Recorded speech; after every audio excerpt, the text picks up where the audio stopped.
yeah, so we'll just give it another, well, wait till it turns onto the hour. So you got a busy day ahead? A little bit. It's a Memorial Day here, starting on Sunday, Monday, so trying to end a little early. This is a day off for you? Monday is. Oh, Monday. Okay. Today's like an early end, yeah. Wonderful. Right. Okay. Let's get started. So, guys, thanks for tuning in. Welcome to another role of work from home from SEO in the Shed. And today, as you can see, the title is "What Role Should EAT Play in Your SEO Strategy?" And over the past 18 months or so, particularly over the past 12 months, there's been a lot of talk about EAT, a lot of talk about core updates, YMYL, quality raters guidelines. So today, I'm so pleased to have Lily Ray along to help us get to the bottom of all of this and how it all fits together. Lily, can you just introduce yourself, particularly to those people who've dialed in who aren't from the SEO community? Sure. I'm Lily Ray. I'm the Director of SEO at Path Interactive here in New York City. So I lead a team of about 15 SEO professionals in New York City and Nashville. We focus really heavily on EAT and recovering websites from algorithm updates. Been doing SEO about 10 years and super excited to be here. So thanks for having me. Wonderful. Thank you so much. So let's get straight off. And if I could put this question to you, or these questions to you, Lily, what is EAT and why is it so important, whether that's to businesses, to searchers, and indeed to Google? Sure. So EAT is expertise, authoritativeness, and trustworthiness. It's criteria that Google lays out in its search quality guidelines, which is a document that it uses to basically check the quality of its search results. And EAT is used throughout that document to basically analyze if content is high quality, if it's trustworthy, if we should believe the authors that are writing the content. And they get really into detail, granular detail about the extent to which EAT matters for different types of websites. So it's basically a layer of, the SEO process that we have to make sure our content is trustworthy and written by experts. So this indeed is an additional layer on top of everything that we already do, whether it's say tech audits, content audits, etc. This is an essential layer on top of that. Yeah, I believe so. I mean, I think it plays really closely into what we always do with, analyzing content, making sure content's high quality, but it is, from my perspective, an additional layer of scrutiny that we have to think about as we're publishing content, because it's not enough for the content to just be excellent. It has to be kind of clear who wrote it and why we should trust them. Yeah, absolutely. And hopefully by the end of today, this session, the guys tuning in have a really good understanding of exactly what quality content is, because sometimes it's difficult to get answers from Google. Now, here's Gary Aish, I'm sure that's how you pronounce it. And I was talking last week with Rick Rodriguez, and we were talking about baby algorithms. And Gary says multiple baby algorithms work together to conceptualize EAT metrics. And he's not the only one at Google that talks about conceptualization of EAT, as we'll find out shortly. But does this mean that those algos, or the algo, is built upon a foundation of EAT? What's your take on this? Yeah, I'm actually really glad he said this. I've been using this quote a lot throughout my talks. But it's basically the notion that EAT is not just one thing. There's, I think he said, actually millions of different algorithms that factor into how we conceptualize EAT, which makes it more challenging, but also it's a much deeper process of analysis that Google's using than something like, put a keyword in your title or a keyword in your H1 tag. You have to think about millions of different ways that they might be crawling and analyzing and determining how trustworthy your content is. So makes it extra complex. And also extra interesting from our perspective as well. For sure. So talking of algorithms then, what we're looking at here is a visibility index, and I know most of the people dialing in will have seen these before, and this is based upon 1,000 search terms over a period from 1st of January to current day. Actually 1st of January this year, and this is in the US credit finance space. And what we can see here around the algo update core 2 of May, 4th of May, the drops started to happen for at least 3 of these domains: Credit Karma, Card Rates, and Fool.com. Huge hits, okay? So and we talked about this one with Rick last week, And I started to think, should we be thinking about something else? What's caused this? Because normally we start to look at site load speed. Can the pages be fetched and rendered effectively? Time to first paint, and all of that sort of stuff. Is the content good? And on the face of it, it looks okay. It actually looks pretty good. But then I started to do a drill down. Which content pieces exactly were hit? And there were some pretty popular terms there. I went to Wayback Machine, and I know you use Wayback Machine. It's brilliant, isn't it, Lily? Yeah, it's great, especially for this type of analysis, just to see what changes they've been making. Yeah. Exactly. And the answer to this was no changes. The pages were the same both before and after the algo update. And in fact, pages that were rating different credit cards haven't been updated since November or December of last year. And that's got to be kind of out of date. Yeah. So I thought, you know what? I picked up the quality raters guidelines, and we're going to talk more about those in a bit. I started to think, if I was a quality rater, what should I be doing? So I started looking at different things. I started looking off the site. They teach you in the guidelines how to identify if there's duplicate content. With this site, yeah, not only have they got duplicate content on different sites, but there were some really sketchy looking sites as well. I had to remove some of the images of these. And additionally, backlinks.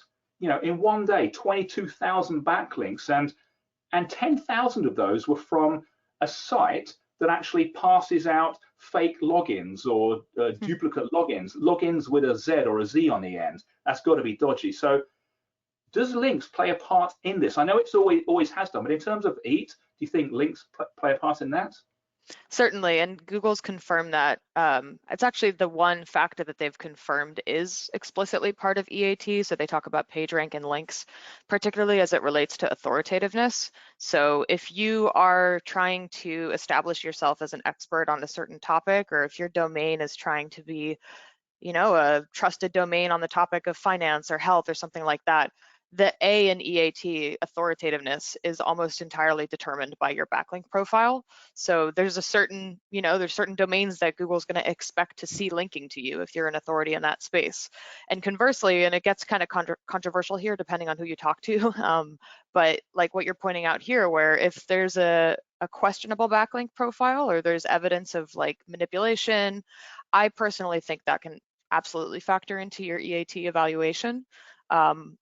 But it really has to be something where you've intentionally done something deceptive, because there's always going to be, low quality spam linking to all types of sites. So it really has to be that evidence of like this website's doing something that violates Google's guidelines. Right, and you mentioned PageRank as well, Lily. It's interesting to hear people, again, starting to talk about PageRank because PageRank kind of vanished, didn't it, along with the PageRank toolbar? But, there is more noise of that, isn't there? Yeah, I believe so. I mean, they say it explicitly. I mean, maybe a year or two ago, someone was saying we don't use PageRank anymore, but then Google published a couple documents that contain a lot of information about EAT, and they specifically say we use PageRank as part of this evaluation. So I don't think it's something you should ignore. Great, that's wonderful. That's good. That's good to hear. That's good to hear. So I did a little bit more digging on this site. And again, this was something I found just over the process of about 5 minutes because the quality guidelines, they teach you how to use site operators and look for example, the mention of a site without including pages from that site that perhaps include the term review or negative or bad. And I did that, and number one came up this YouTube panel, or this video panel here. And the first one said why you should never use Credit Karma. Then there was a neutral one in the middle, and the other one, why you should use it. Do you think the raters will actually watch these videos and drill down? Do you think, is that part of their remit?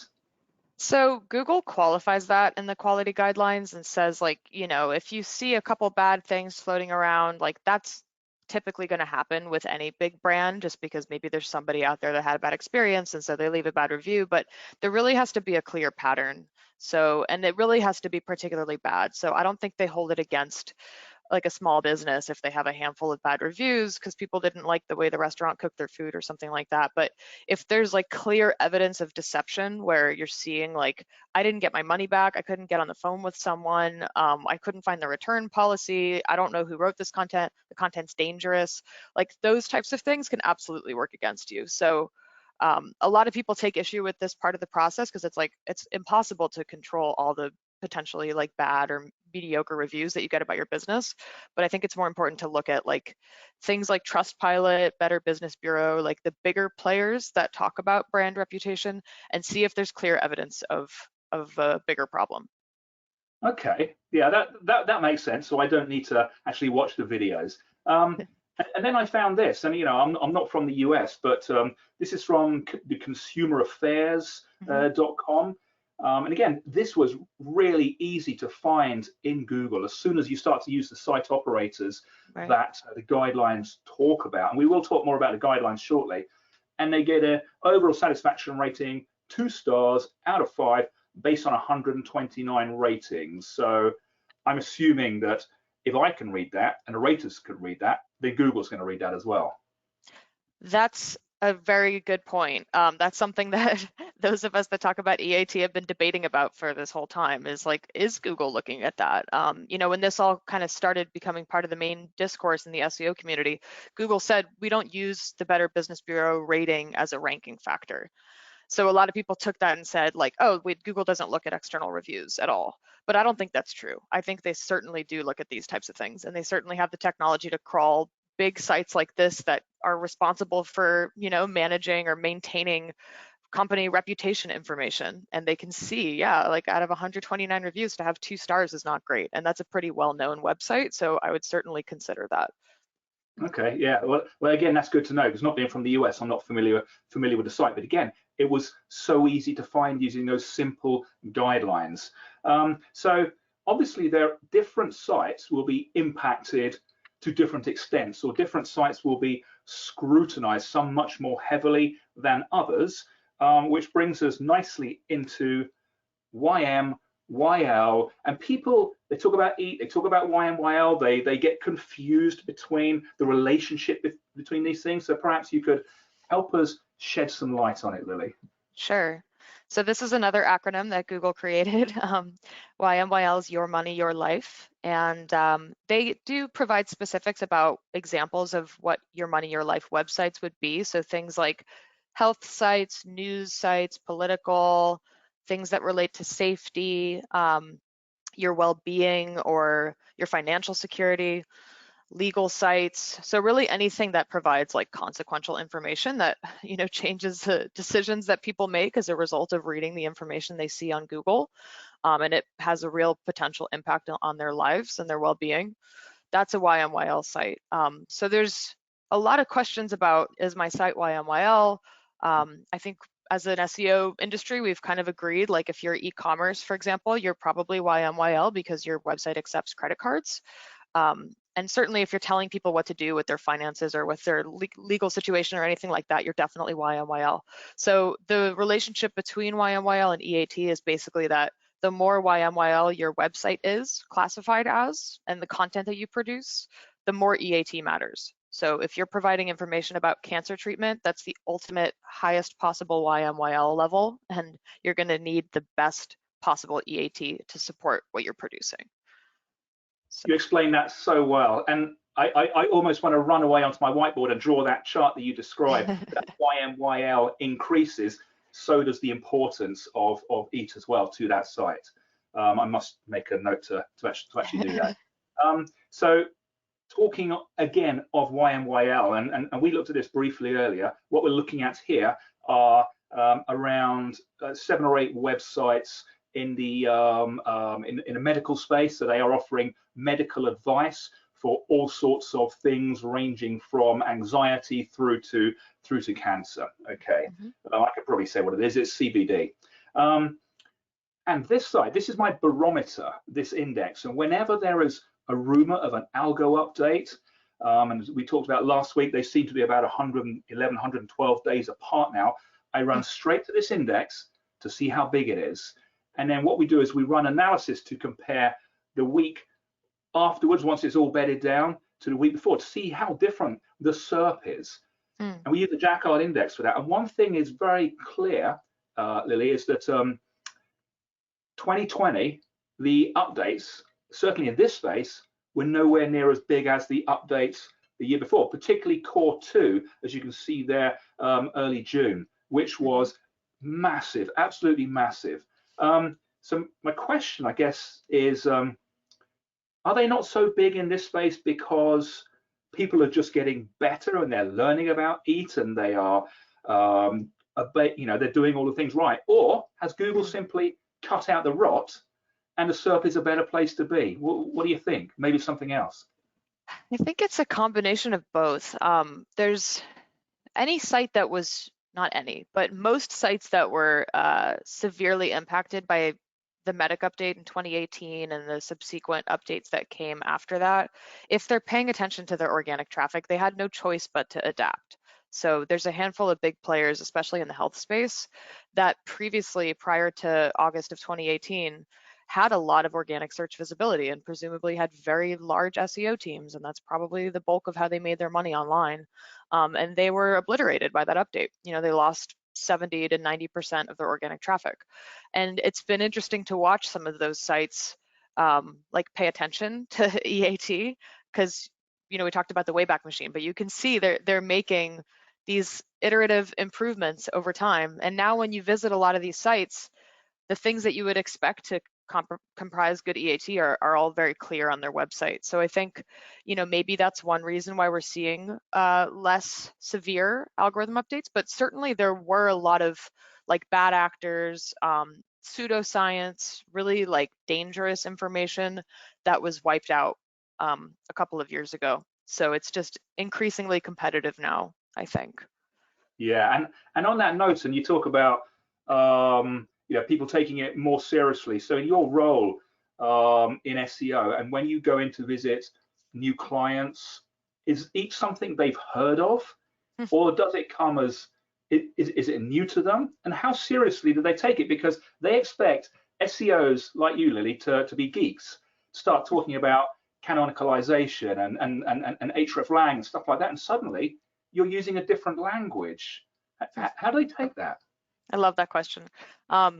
So first of all, like any good SEO professional or team or agency has to be doing all these things at once. You can't focus on one without the other. So if they have a problem with hreflang or canonicals, like that's also going to impact them during core updates and not during core updates, just in general. You have to make your content accessible and indexable to Google. But EAT is like an extra layer of scrutiny on top of that. So to your point about like how much do companies know about this, it's still a pretty new topic. I mean, technically it's been in Google's guidelines since like 2014. So it's not exactly new, but you know, if you talk to like Marie Haynes, who also talks a lot about EAT, her perspective is that it started to become part of the algorithm updates in February of 2017. But I really think like 2018, August was the first time that Google really started to crack down on it. And the big core updates that we've seen since that point, that's, from my perspective, the biggest issue that websites are encountering. So, you know, most of the potential clients that we talk to haven't heard of it, but more and more people that come to us specifically come to us because they've heard of it and they need help with it. And the ones that haven't heard of it, they must be surprised, because everybody thinks that SEO is just geeky tech and belongs, you know, in a room with the servers, you know, just stay there. But you know, does this raise the importance? Does this raise the importance of search? Does it bring it up a level so you can actually start to have C-suite conversations, perhaps? I think so. I mean, the days of spamming and manipulating Google, from my perspective, are over. I mean, maybe there's exceptions to that, and some people still are able to rank through manipulative tactics, but I certainly don't recommend doing that. My team does not do any of that. We're very white hat, and white hat has now become even more scrutinized to the point where it's not just about doing SEO strategies that are compliant with Google's guidelines, but it's also about like not deceiving users in any way, not trying to you know, make advertising revenue at the expense of the usability of your website, things like that. You know, trapping people into a pop-up that they can't escape from because you're just trying to collect their email. Like, that's going to affect your SEO strategy nowadays. So you really have to think about it from the perspective of a user. So yes, SEOs still have to be technical. We still need to be the geeky people hanging out with the IT crowd. But we also have to be really focused on our users, and sometimes the SEO community doesn't fully understand, like, how are the algorithms emulating human behavior and understanding user experience? I think we just have to trust at this point that Google has the best engineers in the world and they're figuring that out. They don't get it perfect every time, but let's just assume that they've figured it out.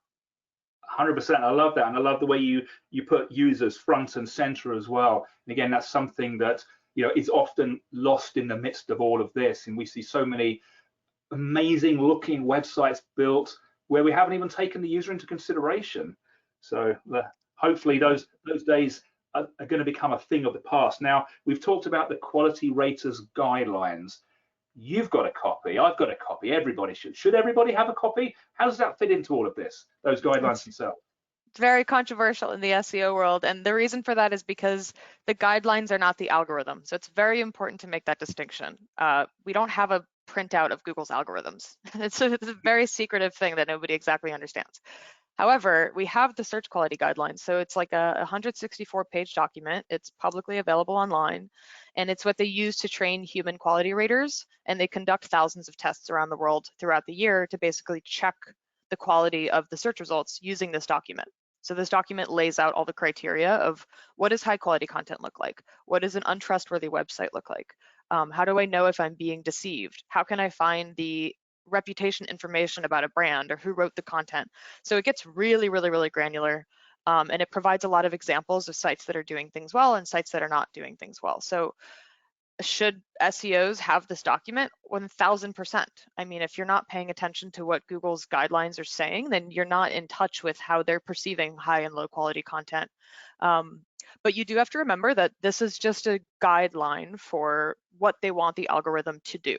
So with quality raters, they provide results. They tell Google, this is the experience that I had with these pages. Google takes that data and they factor it into their future algorithms. And that's when we see things like core algorithm updates happening. But can you look at every single detail in the quality guidelines and say that's its explicit ranking factor? It doesn't work like that. It's more of an indirect relationship.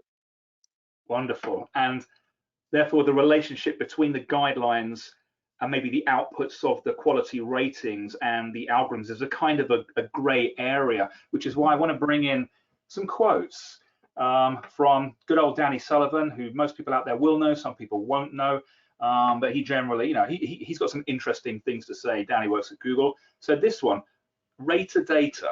Okay, so assuming then that's the data generated by the quality raters when they review a website, is not used directly in our ranking algorithms. Rather, we use them as a restaurant might get feedback cards from diners. Feedback cards lead to changes in recipes, I'm assuming. So I'm assuming that feedback leads to a change in the algorithm. Would you say that's correct? Yeah, I think when they see patterns at scale, that's something that they might tweak in future algorithms. So if they're seeing a lot of people saying, hey, like, I keep seeing this type of result appear for this query, that's not what I was looking for, or this website is trying to steal my credit card information, or things like that. And they get that data in bulk because they conduct, I think they said in 2017, they conducted 200,000 of these experiments with quality raters. So certainly when they see a lot of feedback at scale, I think that's something that they go and they take that to the engineering team and they figure out how to incorporate that into the algorithms. And that's a lot of data. That's a lot of good input for any AI in my book. Okay. Again, in the same blog post, which we'll put a link to in the chat, we'll also put a link to the guidelines in there. Danny, again, assessing your own content in terms of EAT criteria might help align it conceptually. It's that word again that was used previously. Align it conceptually with different signals that our automated systems use to rank content. So that to me says those guidelines, yeah. Does that mean when they're writing the algorithm, has somebody got a copy of the guidelines and thinking, okay, I need that to work, let me tweak that bit of the algo? I don't know if it works exactly like that, but I do think that, to your question before about should SEOs be like reading this document, you have to, because if you're using your own perspective about what high and low quality content means, that might be slightly different than what Google's laid out in the guidelines. So it's almost like the Bible for like how Google's results are supposed to appear. And it's controversial in that way because sometimes there's suggestions in the guidelines that I don't want to say they're political, but they certainly have a certain perspective on things, and what the search results should look like. And not everybody agrees with that. Not everybody believes that certain types of content should be elevated above other types of content. But you do have to internalize that and understand that when you're reviewing your own content and kind of cross-referencing it with what Google determines to be good quality. Wonderful. I so agree with you. And to those of you guys tuning in or watching this later on YouTube, I totally agree with Lily. You need a copy of those guidelines. So just follow that link and start to read them. And you need to read them a few times. And the last quote here, broad core updates tend to happen every few months. Okay. So my question to you, Lily, we've been hit negatively by the update pretty savagely. I know where I'm going wrong. I've fixed it all. I've put it right. Will I spring back up or do I have to wait till the next update? So you're generally going to have to wait till the next update, if not the update after that or the update after that. It's a long process, and that can be really frustrating for people that have lost a huge percentage of their traffic and visibility. But you have to show evidence, and this is an article that Glenn Gay published last week about the May core update. It was excellent. It talked a lot about this. I recommend reading it. But he said you have to show evidence over time that you're going in the right direction. So it's not just like, hey, I put a bunch of authors on my site, I expect to rank much better in 2 weeks. It doesn't work like that.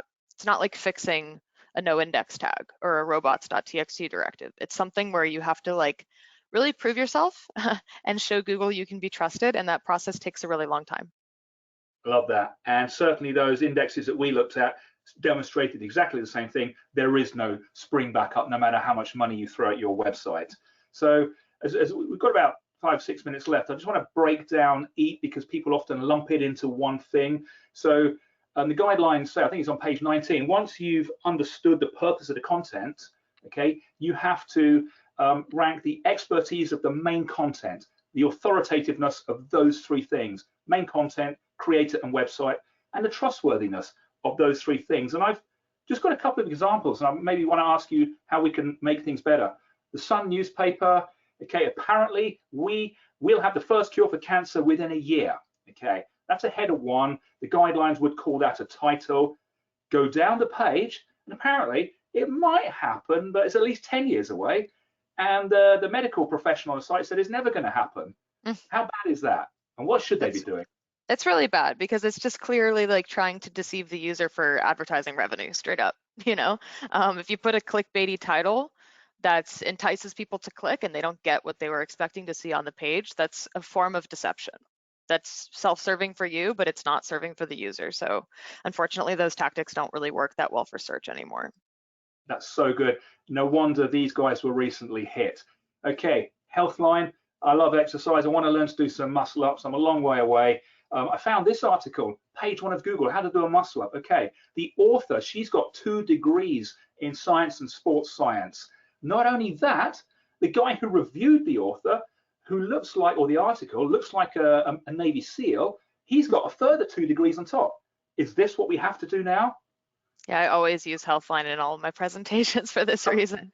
They have so many layers of editorial review on their content by experts, and it's very clear who the experts are. They have biographies throughout the website. So, I mean, this is an extreme example because Healthline talks about health. So again, it's the most YMYL type of site, but it's something to be considered if you're trying to prove that you're an expert, for sure. Wonderful. So certainly these are top right on our chart. Low quality, I won't even go into this. There's a guy talking about how to get a mortgage in Texas. There's no clue who he is. Yeah, nobody knows where he came from. So this was an example, and the guidelines have wonderful examples. The website itself, okay, this is the website, great example, worth getting the guidelines just for this.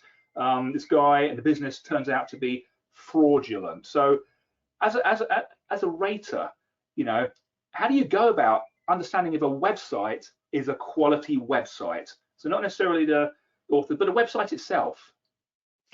It has to meet the intent of what the page is trying to do in a way that's, the content's accessible, it's easy to navigate, it's not confusing, it doesn't trick you in any way.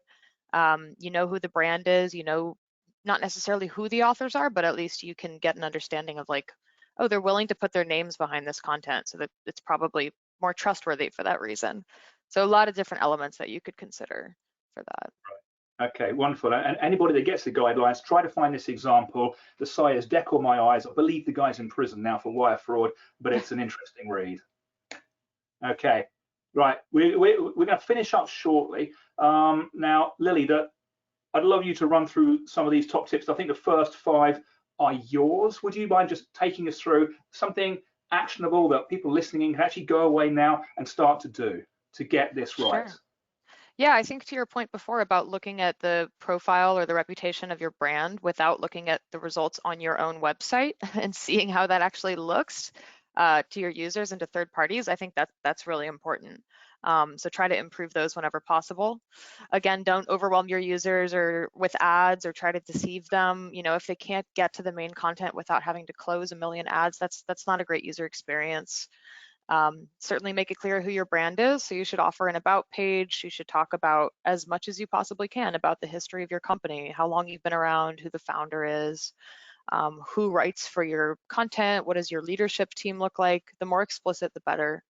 I always recommend putting citations throughout the content, especially if you're making claims like legal claims or medical claims. You should always back that up with real evidence and allow users to actually click to the source from where you got that information. Throughout your content. And this is controversial, but make sure that if you're offering YMYL content, it should be supported by real scientific evidence. So things like conspiracies and things that just contradict, you know, a lot of like natural wellness sites have gotten in trouble. So just making sure that there's evidence-based content on your YMYL website is super important. Wonderful. And I just added a couple of others. You know, it's easy to get obsessed by this and actually lose sight of the most important thing in all of this, which is the customer. And you know, that's where all of this begins, inside the mind of the customer. Okay, definitely. And as you said, Lily, get those guidelines, read them again, highlight them, then read them again, and then keep reading them as well. And I think the more that you read them, the more you say, actually, I'm going to do SEO in a whole different way, or I'm going to add a whole new layer, and it really is big. And of course, include those author names and bios. And I think we are sadly we're out of time, but Lily, thank you so much for coming on. It's been wonderful having you on the show. Thanks for having me. It was a lot of fun. My pleasure. And thanks to you guys for tuning in. Don't forget to get those guidelines. And not going to be around next Friday, but tune in for the following Friday, usual time, midday UK. So thank you, everyone. Excellent. Cheers, Lily. Bye. Thanks. Bye.